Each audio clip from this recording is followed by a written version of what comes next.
Inna ad-dina 'indallahil Islam.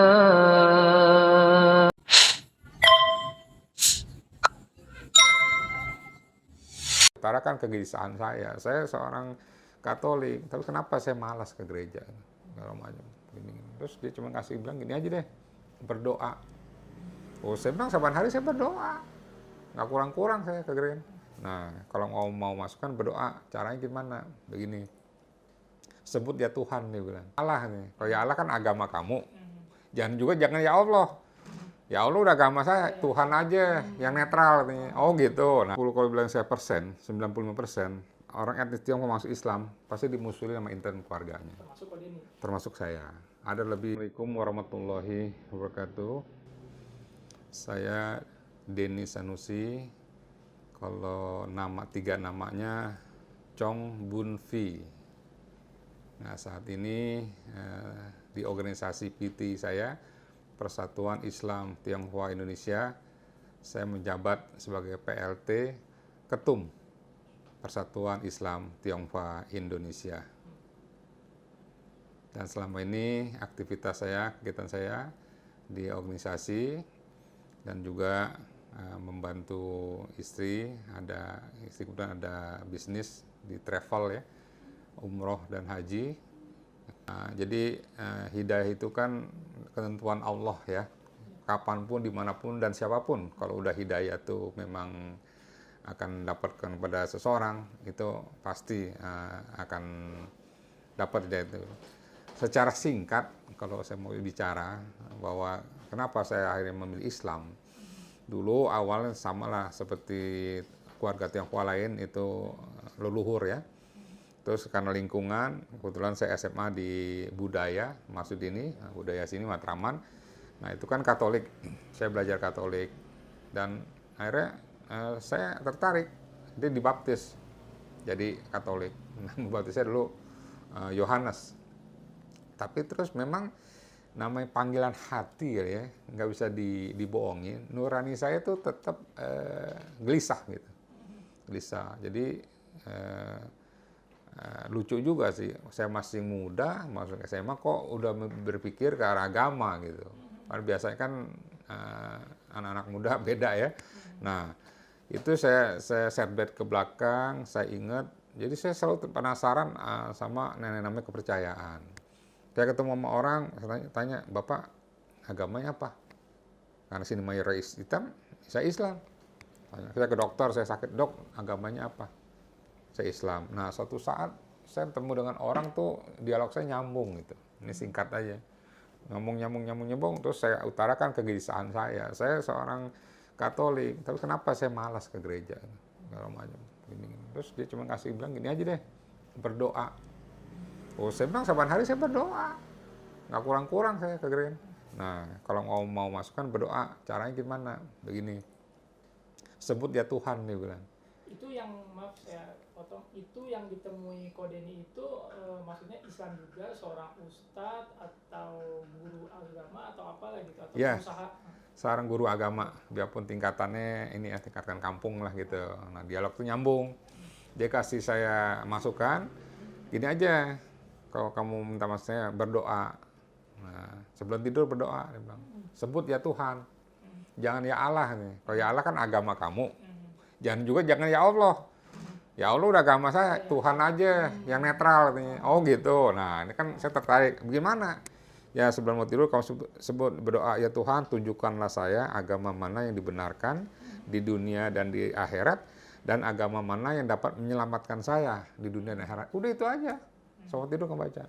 Nah, karena saya giro, semangat, saya lakuin. Nah, ini skenario Allah, saya ngomong besok bulan Ramadan. Jadi ini skenario Allah. Nah, saya belum Islam, saya belum tapi dorongan apa saya nggak paham, saya ikut puasa waktu itu. Puasa sebulan penuh, nggak kalah saya. Nah, sebelum mau tidur saya ikutin tuh nasihat itu, doa. Nah, disitulah ya saya istilahnya dapat petunjuk dan hidayah. Pertama, saya puasa. Kan kalau puasa itu maghrib buka biasa ya.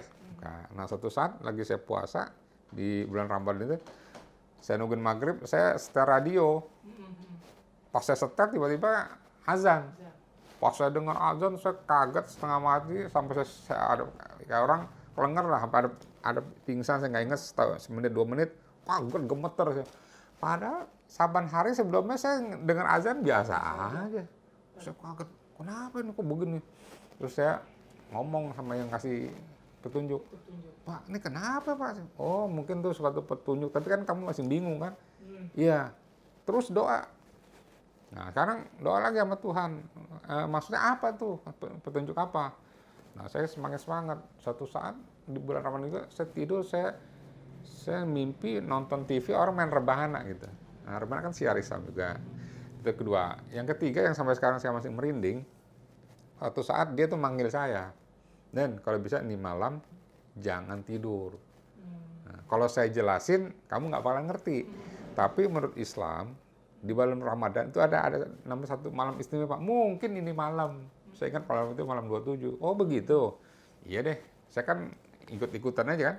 Udah dari rumahnya saya pulang. Nah kebetulan dulu orang tua saya punya usaha pabrik tingkat 2 di Keramat Jati waktu itu. Nah, terus saya pulang, terus kan saya kayak orang tafakur lah. Saya ngarep kiblat kan tahu kan. Saya diem aja gitu, mikirin yang dibilang gitu. Dibilang jangan tidur. Nah lagi saya mikirin gitu, tiba-tiba kira-kira jam, kan saya pulang kira jam 12:30. Kira-kira saya udah jam 1:30, saya lagi diem. Saya nggak tahu bentuknya apa, tangan saya ada yang megang. Itu mimpi atau? Nggak mimpi. Setengah sadar antara sadar banget. Saya sadar banget. Nah, ini kalau dibilang gaib. Saya dituntun ke bawah, saya turun ke, kan itu ada tangga. Nah, satu, saya buka wudhu yang biasa anak buah saya wudhu. Itu padahal nggak terpikirkan untuk wudhu. Kagak sama sekali. Saya kayak orang dituntun, saya buka wudhunya. Ya Allah, kalau wudhu biasa. Ini sampai begini nih. Kayak orang mungkin dosa-dosanya dikeluarin kali. Semua saya. Tangan, kaki, kayak dibersihin gitu. Saya ikutin aja. Terus udah selesai, saya naik lagi ke atas. Saya sholat 2 rakaat. Nah, udah kan? Udah selesai subuh, saya datang ke tempat yang yang Ustadz itu. Pak, kok saya semalam ada kejadian begini-gini. Oh begitu, apa yang terjadi? Ya saya ceritain, saya begini, gini. Nah, gini aja deh. Wudhu itu simbol Islam. Sholat itu juga simbol Islam. Cuma saya Islam, nggak mungkin saya ngajak kamu. Karena Islam itu bukan agama ajakan. Nah, kamu mikir aja deh sendiri. Dia bilang gitu kan. Wah, saya mikir. Wah, bener ya. Ternyata kejadian semalam itu membekas benar.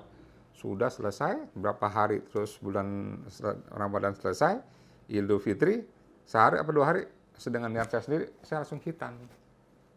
Itu saat itu berarti umurnya berapa ya Pak? Waktu kuliah, waktu itu saya masih 19-20 deh. Nah, agak mundur ke belakang, itu kan saat sholat, itu nggak ada niatan sholat, dan apakah sebelumnya Kode ini sempat lihat orang Islam sholat? Nah, bacaannya gimana? Saya pas udah jadi Islam sendiri, blank, saya harus belajar lagi. Nggak ngerti. Saat itu bacaannya? Nggak ada yang dibaca, saya cuma gerak-gerak doang. Dan itu memang bukan keinginan Bukan ya, sama sekali. ada yang menggerakkan Betul. Wudhunya juga, sholatnya juga, itu gaib, semuanya gaib. Nah itulah sababnya itu, akhirnya saya bulat, saya hitam, masuk Islam, terus saya belajar, saya ngaji, saya belajar. Nah pas saya belajar, malah itu, jadi temuin terbuka kebenaran Islam. Jadi doa saya itu tunjukkan nama Allah, agama itu dibuktikan.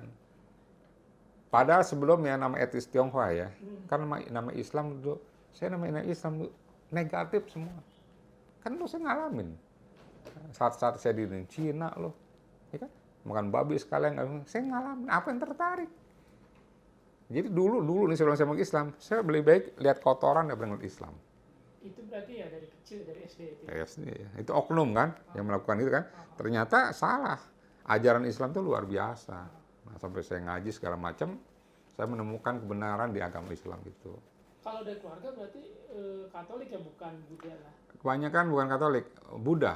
Karena agama leluhur, biasa menghio. Lah, Pak Denny sendiri, keluarganya, ayah ibu? Ayah ibu Buddha. Oh, itu karena sekolah di budaya, dibaptis? Nah, dibaptis. Saya kemana sendiri. Gak ada masalah. Tapi pas saya masuk Islam, orang tua saya marah. Nah, itu. 10 kalau bilang saya persen, 95%, orang etnis Tionghoa masuk Islam, pasti dimusuhin sama intern keluarganya. Termasuk Kodeni. Termasuk saya. Ada lebih hampir 10 tahun, 15 tahun, saya sendiri diusir. Lama. Lumayan. Diusirnya sampai nggak dianggap. Nggak dianggap. Pertama dia kaget. Disangka saya kena sihir-sihir. Dibujuk saya. Udahlah, nggak usah. Tapi kan itu hidayah. Susah dong saya ngelawan. Sampai saya ngumpet-ngumpet apa segala macam. Sampai terakhir dia ngeliat saya emang saya nggak bisa goyah lagi dalam Islam. Ya saya diimitasi, tekan. Semua fasilitas nggak boleh. Padahal kebetulan orang tua saya kan lumayan, ada usaha ya, ada pabrik. Sampai penekanan-penekanan itu keluarga-keluarga pun nggak boleh berhubungan sama saya. Taruhlah ketika 15 tahun berarti hampir baru umur 34 atau 33 baru diakui gitu. Iya, endingnya pas orang tua saya 5 tahun sebelum meninggal, happy ending. Setelah meninggal? Sebelum, 5 tahun. 5 tahun sebelum meninggal? Dari dia... Dua-duanya tuh, ayah dan ibu? Enggak, kalau ibu saya sebelum saya muslim, udah meninggal duluan. Oh. Ini ayah. Nah, jadi... Diusirnya sampai... Diusirnya... Enggak tinggal serumah? Boro-boro, diusir bener. Jadi karena dia nganggap saya nentang gitu. Nentang kemauan orang tua. Dan termasuk fasilitas ekonomi. Kan kebetulan saya orang paling besar. Anak paling besar. Nah, terus orang tua saya punya usaha. Pas ibu saya meninggal, orang tua saya kan asing. Semua yang namanya dunia, pabrik, apa rumah itu atas nama saya. Nah, karena saya masuk Islam, dia ngasih diambil lagi. Kalau bagi saya dulu nggak ada masalah. Emang punya orang tua dikasih saya, karena dia asing, kan diambil lagi silakan, gitu. Nggak ada masalah. Saat itu larinya kemana, Kodeni? Nah, saya kan lama teman kan yang muslim atau di masjid? Iya, dari kan dulu udah ada PT juga, tapi masih belum banyak. Oh, sudah langsung gabung ke PT? Bukan gabung. Jadi ada juga Tionghoa Muslim lah istilahnya, keluarga Tionghoa Muslim. Langsung gabung ke situ? Iya, nah gini. Jadi dia yang menampung saya lah, gitu. Tinggal di situ juga? Tinggal pindah-pindah. Kan kalau terus di situ kan menjadi beban. Berarti masih di Jakarta lah ya? Masing sekitar Jakarta. Selama kurang lebih 15 tahun? Iya, puncaknya segitu, puncaknya. Tadi agak menunjukkan berarti 5 tahun sebelum ayah meninggal, Kodeni sudah dianggap lagi sebagai anak. Betul. Kutip. Iya. Itu gimana menundukkan hati sang ayah itu gimana? Karena waktu itu terus dengan berjalannya waktu saya dapat jodoh, saya nikah, kan? Nikah secara Islam, gini. Nah terus dia ngelihat ternyata dia nyelidikin, oh kok bulat kamu rumah tangga aman-aman aja, padahal kan sederhana kan, nggak pernah ribut apa gini, terus tidak gini, terus ya jujur gue lihat lu udah pas di Islam, lu lebih sopan, ya kan, lebih gini. Nah itu akhirnya dia sendiri merasa, wah ternyata Islam yang selama ini dianggap negatif, Islam lu beda ya sama yang lain gitu. Berarti Kodeni menunjukkan akhlak ya? Ya di situ saya menunjukkan akhlak bahwa emang kan ajaran Islam akhlak. Ya, kalau masalah sholat, puasa itu ritual. Yang paling penting kan masalah akhlak, budi pekerti yang dicontohkan nama Nabi kita kan akhlak. Nah itu yang saya sampaikan ke keluarga, sampai terakhir beliau bilang, ya ternyata dia salah duga, yang gua khawatir lo jadi Islam, lo jadi jahat, lo jadi ini, makanya gua tentang keras. Alhamdulillah, terakhir sebelum meninggal, happy ending, sampai juga dia seneng, kebetulan kan cucunya yang kedua, kan anak saya 4, 1, 2 itu kuliahnya di China. Berarti udah punya, saat itu Kodeni punya anak? Iya, udah punya anak. Udah punya sama, jadi 15 tahun tuh pas saya nikah juga, hubungan transisi terus saya punya anak, ya, katanya anak saya terakhir malah dia yang bisa bahasa Mandarin karena dia terakhir kuliahnya di China, gitu. Kalau cucu yang lain kan ke Australia, ke Amerika. Nah, dia berkesan kok yang Islam malah pendidikan ke China, gitu. Kan orang tua saya juga guru, Lause. Dulu guru tentara di sana, di Tiongkok. Zamannya dia muda, Tiongkok kan dulu susah. Disersi dia di sana kalau nggak hijrah meninggal kelaparan. Berarti orang tua ini asli saya. Bukan, ya? Saya keturunan pertama. Dari sana. Malah masih penting dia asing. Asing. Asing. Terakhir karena saya ada masalah, dia ganti nama. Biar aset-aset bisa balik. Karena saya kan dianggap membangkang. Ini berarti bukan peranakan, memang asli ya orang tua Asli, Tiongkok. asli dari Tiongkok. Dia asing. Tapi sampai meninggalnya Heeh. tidak mengucap syahadat orang tua. Nah itulah yang saya sedihin. Karena tapi tetap hidayah itu kan milik Allah ya. Betul, Pak. Puluhan, mungkin berapa selama saya ini banyak orang melalui ormas PT yang syahadat. Melalui saya, melalui anak saya yang kuliah di China bawa temennya kemari, mau saya bawa ke pesantren, pulang syahadat. Padahal komunis kan, banyak, ya ratusan ya. Tapi sekali lagi hidayah kan milik Allah. Gitu. Orang tua saya meninggal dalam keadaan non Islam. Gitu. Nah itu dia waktu itu. Menikah butuh biaya juga, Pak. Betul, waktu itu saya berpedoman begini, ada dalam agama kan nggak mungkin kamu beriman sebelum diuji. Ya emang enak aja ngomong saya beriman, tapi kan Allah kasih ujian kan. Nah tapi ada lagi ayat, nggak mungkin kamu diuji di batas kamu nggak kuat, pasti Allah nguji gitu kan. Permasalahannya sabar atau tidak. Tapi secara di lapangan saya pernah merasakan bahwa makan bakso semangkok aja saya nggak mampu loh. Beli. Iya beli. Nah, terus Pernah saya ngalamin saat-saat sulit kayak gitu. Pernah. Jadi kalau saya setback ya bahwa ya itulah ujian. Tapi dengan kesabaran ya, dan juga dengan saya rasa saya ini dikuatkan sama Allah ya. Kalau hitungan manusia, saya rasa saya juga nggak kuat. Karena coba bayangin, orang tua yang dari kecil kita biayain di sekolah yang dihormat jadi musuh kita. Ekonomi dulu saya dulu belum self standard. Saya masih kuliah. Ya kan masih dibiayain.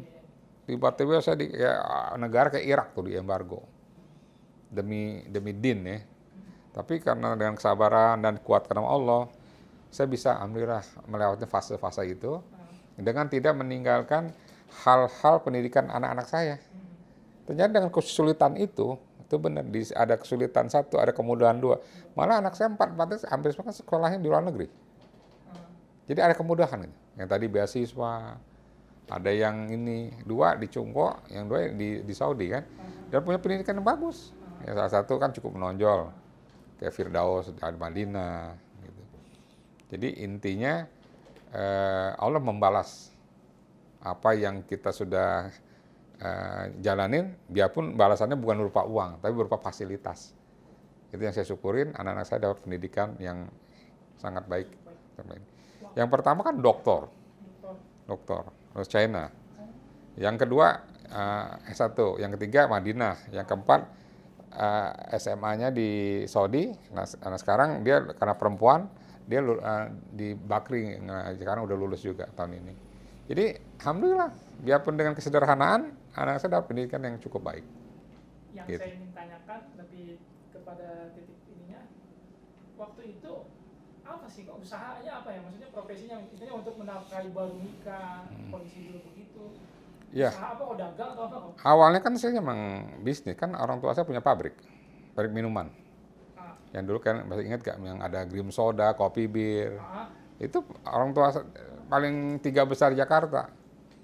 Nah, waktu itu tadi kok cerita udah diputus tuh. ya saya diputus. Nah, Terus saya berusaha sendiri, saya buat sendiri. Karena kan maksud saya itu berarti iya, buat membuat sendiri perusahaan buat sendiri. sendiri. Iya. Oh. Perumahan, home industry.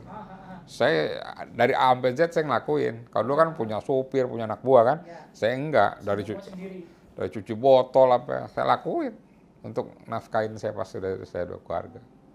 Gitu sampai anak-anak saya tadi ada fasilitas ya dari teman ya, dari kedutaan, akhirnya dia dapat fasilitas yang tadi saya bilang.